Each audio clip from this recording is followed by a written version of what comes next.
Hey guys, it's Monica. Welcome back to my channel. Today I'm going to be showing you how to make this vegan, healthier ramen recipe. If you're new to my channel, I post new videos every week and would love for you to subscribe.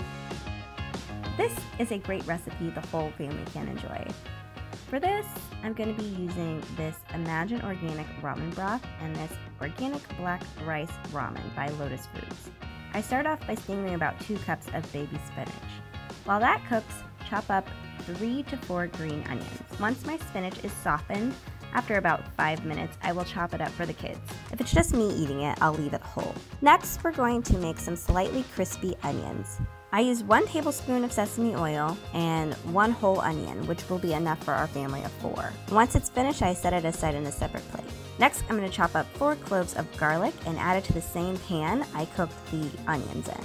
While the garlic cooks, I make a tamari and sesame paste sauce. I'm using 2 teaspoons of tamari, which is an organic gluten-free soy sauce, and half a teaspoon of miso paste. I mix this together well and then add that to the garlic and cook for about 2 minutes. I'm going to add this to the ramen broth and heat this up. For our family, I used 1 whole container of the broth. While the broth heats up, you can cook your ramen according to the instructions, which is typically only a couple of minutes.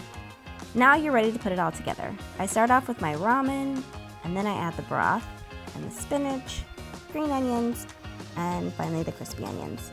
If you like to add a little extra heat, you can add as much sriracha and chili oil as you like. And we kept this one simple, but you can easily add tofu for extra protein. We love this healthier take on ramen that everyone can appreciate. I hope you like it as much as we do, and if you like the video, please be sure to give it a thumbs up and subscribe to the channel. Thanks so much for watching, and I'll see you guys in the next one.